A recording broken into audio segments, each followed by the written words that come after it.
بسم الله الرحمن الرحيم.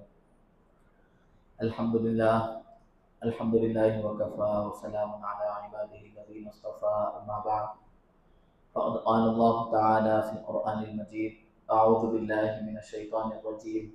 بسم الله الرحمن الرحيم. وإذ يمكر بك الذين كفروا ليثبتوك أو يقتلوك أو يخرجوك ويمكرون ويمكر الله والله خير الماكرين. صدق الله العظيم. اللهم صل على سيدنا محمد وعلى آل سيدنا محمد وبارك وسلم. اللهم صل على سيدنا محمد وعلى آل سيدنا محمد وبارك وسلم. اللهم صل على سيدنا محمد وعلى آل سيدنا محمد وبارك وسلم. محترم معزز بزرگوں، ماہ سفر المظفر میں اللہ کے نبی صلی اللہ علیہ وسلم کی حیات مبارکہ کا ایک اہم واقعہ ہجرت مدینہ زادہ اللہ شرفا وعظما بھی پیش آیا ہے۔ اللہ کے نبی صلی اللہ علیہ وسلم نے مکے سے مدینے کی طرف جو ہجرت فرمائی ہے وہ اسی سفر کے مہینے میں اللہ کے نبی صلی اللہ علیہ وسلم نے مکے سے مدینے کی طرف ہجرت فرمائی۔ اللہ کے نبی صلی اللہ علیہ وسلم کی حیات مبارکہ کا ایک اہم واقعہ اور ایک اہم حصہ یہ ہجرت کا سفر بھی ہے۔ ہجرت اللہ کے نبی صلی اللہ علیہ وسلم کو ہجرت کرنے کی کیوں ضرورت پیش آئی؟ حالانکہ اللہ کے نبی صلی اللہ علیہ وسلم کی پیدائش مکے کی ہے، آپ کے رشتہ دار مکے کے رہنے والے ہیں اور آپ کے دوست احباب سب مکے کے رہنے والے ہیں، لیکن ان سب کے باوجود آپ نے مدینے کی طرف ہجرت فرمائی۔ اس کی کیا وجوہات ہیں؟ تو اللہ رب العزت والجلال نے جب اللہ کے نبی صلی اللہ علیہ وسلم کو اپنی نبوت کا اعلان کرنے کا حکم دیا اور پھر اللہ کے نبی صلی اللہ علیہ وسلم کو یہ بتلایا کہ اب بتوں کی پرستش نہیں ہوگی، اب بتوں کی پوجا نہیں ہوگی، اب صرف اللہ رب العزت والجلال کی ایک اکیلے اللہ کی عبادت ہوگی۔ تو اس کے باوجود جب اللہ کے نبی صلی اللہ علیہ وسلم نے جب یہ بات کہی تو آپ صلی اللہ علیہ وسلم کے جتنے رشتہ دار تھے، جتنے دوست احباب تھے، جتنے اللہ کے نبی صلی اللہ علیہ وسلم کے چاہنے والے تھے، سب اللہ کے نبی صلی اللہ علیہ وسلم کے دشمن بن گئے، اللہ کے نبی صلی اللہ علیہ وسلم کے خون کے پیاسے بن گئے۔ تو ایسے حالات بدل گئے آپ صلی اللہ علیہ وسلم کی نبوت کے اعلان کے بعد اور بتوں کی عبادت سے منع کرنے کے بعد۔ اللہ کے نبی صلی اللہ علیہ وسلم کے اوپر بہت زیادہ حالات آئے، ان حالات کو ہم سنتے رہتے ہیں۔ تو تقریباً یہ 10 سال کا عرصہ ہے پورا کہ جس میں اللہ کے نبی صلی اللہ علیہ وسلم کے تکلیفوں کا سامنا کرنا پڑا۔ اس میں شعب ابی طالب کے 3 سال ہیں جس میں اللہ کے نبی صلی اللہ علیہ وسلم کو اور آپ پر ایمان لانے والوں کو، آپ کے گھر والوں کو بند کر دیا گیا اور مکمل طریقے سے بائیکاٹ کر دیا کہ کوئی معاملات نہیں کیے جائیں گے، کوئی بات چیت نہیں ہوگی، نہ باہر سے ان کے لیے کوئی کھانے اور پانی کا انتظام کیا جائے گا۔ اس طریقے سے مکمل بائیکاٹ کر کے جو جس پیپر کے اوپر وہ یہ ساری تفصیلات لکھی گئی تھی وہ لے جا کر کعبۃ اللہ کی دیوار پر لگا دیا گیا کہ ہمارا محمد سے اور محمد کے گھر والوں سے اور محمد پر ایمان لانے والوں سے ہر طرح کا بائیکاٹ ہے، ہم ان سے کوئی بات چیت نہیں کریں گے۔ تو اس طریقے سے یہ بائیکاٹ شروع کر دیا گیا۔ حضرت سعد بن وقاص رضی اللہ تعالیٰ عنہ ایک جلیل القدر صحابی ہیں، وہ صحابی شروع زمانے میں اسلام لانے والوں میں سے آپ بھی ہے۔ تو حضرت سعد بن وقاص رضی اللہ تعالیٰ عنہ شعب ابی طالب میں آپ بھی حضور صلی اللہ علیہ وسلم کے ساتھ تھے کہ فرماتے ہیں کہ کھانے کے لیے کوئی چیز دستیاب نہیں ہوتی تھی، یعنی یہ جو بائیکاٹ 1 سال ہو گیا، 2 سال ہو گیا، بڑھتا چلا گیا، تو کھانے کے لیے وہاں پر کوئی ایسی چیز نہیں ملتی تھی کہ جس کو کھایا جا سکے۔ آخر میں صحابہ کرام رضوان اللہ تعالی علیہم اجمعین نے اس شعب ابی طالب میں درخت کے پتوں کو بھی چبا دیا، درخت کے پتوں کو بھی چبا لیا. تو بہرحال یہ 10 سال کے اندر جو حضور صلی اللہ علیہ وسلم کے اوپر آپ کے ایمان لانے والوں پر جو تکلیفیں آئی ہیں بہت طویل تذکرہ، یہ مسلسل ہوتے رہتا.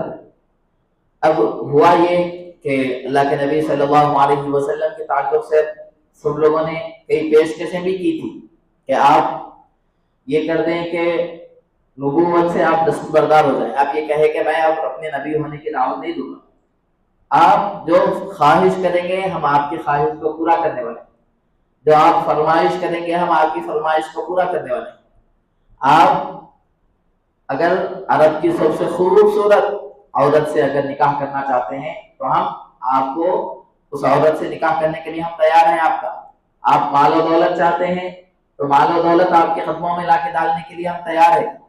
لیکن آپ ہمارے بتوں کی جو برائی بیان کرتے ہیں اس برائی بیان کرنے سے آپ رک جائیں، باز آ جائیں.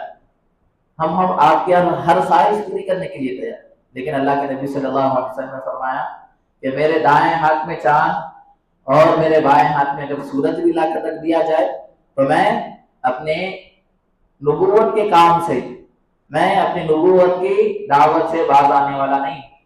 مجھے اللہ کی طرف سے بھیجا گیا ہے، اس لیے میں نبی بنا کر ہوں، نبی بن کر آپ کے درمیان آیا ہوں، تو میں اپنے اس کام سے رکنے والا نہیں ہوں. اب اللہ کے نبی صلی اللہ علیہ وسلم کے اوپر جو تکلیفیں آئیں بہت زیادہ. اب کفار مکہ، مشرکین مکہ وہ پریشان حال تھے کہ ہم نے ہر طریقے سے آپ کو تکلیف پہنچانے کی کوشش کی، ستانے کی کوشش کی، لیکن اس کے باوجود آپ کے اوپر، آپ کے ماننے والوں کے اوپر اس کا کوئی اثر نہیں ہو رہا، اس کا کوئی اثر نہیں ہو رہا. تو کیا کرنا چاہیے؟ تو مکے کے اندر ایک جگہ تھی، ایک گھر تھا جس کو دار الندوہ کہا جاتا ہے. اس گھر کو دار الندوہ کہا جاتا ہے کہ مکے کے لوگوں کے تعلق سے کسی اہم کام کا مشورہ ہوتا تو سارے مکے کے سردار آ کر اس دار الندوہ میں جمع ہو جاتے اور اس اہم کام کے تعلق سے مشورہ کرتے. تو جب ان لوگوں نے حضور اکرم صلی اللہ علیہ وسلم کو بے انتہا ستایا، تکلیفیں دی، اس کے بعد اب یہ لوگ سمجھ رہے تھے کہ اب حضور کے اوپر ہماری بات کا کوئی اثر نہیں ہو رہا، محمد کے اوپر ہماری اتنی تکلیفیں پہنچانے کے بعد بھی کوئی اثر نہیں ہو رہا، تو اب کیا کیا جائے؟ تو ان لوگوں نے پھر ایک مشورہ طلب کیا.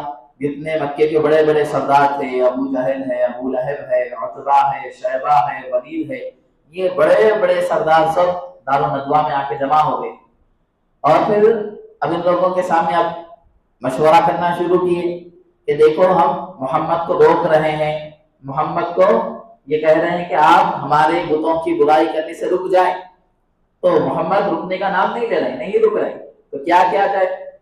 تو اس میں تو مکے کے سردار تھے ہی، لیکن ایک بوڑھا شخص بھی اس مشورے کے اندر آیا ہوا. تو اس نے کہا کہ میں نجد کا بوڑھا ہوں، میں نجد کا ایک بوڑھا شخص ہوں. وہ شیطان تھا، وہ شیطان تھا. ان سب لوگوں کی دار الندوہ کے اندر ایک بیٹھک ہوئی، سب جمع ہوئے. کسی نے کہا کہ ہم محمد کو ہم اپنے شہر سے نکال دیں گے، شہر بدل کر دیں گے محمد، یعنی اب یہاں رہنے نہیں دیں گے. تو اس جو بوڑھا اس مجلس کے اندر بیٹھا ہوا تھا وہ کہنے لگا کہ محمد کی جو باتوں کے اندر جو جادو ہے، اس کے باتوں کے اندر جو اثر ہے، وہ اگر ہم یہاں سے نکال کر ان کو کسی دوسری جگہ پہ محمد کو اگر بھیج دیں تو وہاں کے لوگ ان کے گرویدہ ہونا شروع ہو جائیں گے، وہاں کے لوگ ان سے متاثر ہونا شروع ہو جائیں گے، پھر ان کا ایک حلقہ بن جائے گا. تو اس طریقے سے ہم نہیں کر سکتے. پھر کسی نے مشورہ دیا کہ نہیں، ہمیں یہ کام کرنا چاہیے کہ ان کو قید و بند کر دینا چاہیے، جیل کی کوٹری کے اندر بند کر دینا چاہیے. تو پھر اس بوڑھے نے کہا کہ نہیں، یہ بھی تدبیر کام آنے والی نہیں. کیوں؟ اس لیے کہ 5 سال 10 سال جو بھی مدت ہوگی، اس کے بعد وہ پھر اس جیل سے باہر آئیں گے تو پھر لوگ ان سے متاثر ہو کر اسلام میں داخل ہونا شروع ہو جائیں گے. یہ بھی کام کی. اس کے بعد ان سرداروں میں سب سے بڑا سردار جو تھا ابو جہل، اس نے کہا کہ ایک کام کرتے ہیں کہ ہم محمد کا نعوذ باللہ قتل کر دیں گے، محمد کو قتل کر دیں گے. جب محمد ہی نہیں بچیں گے تو لہذا ان کے دین کی دعوت بھی ختم ہو جائے گی، ان کا جو دین اسلام ہے یہیں پر ختم ہو جائے گا. تو شیطان کو ابو جہل کی جو رائے تھی بہت پسند آئی. اس نے تعریف کی کہ یہ رائے بہت اچھی ہے، اس پر عمل کیا جائے کہ ہم نہ محمد کو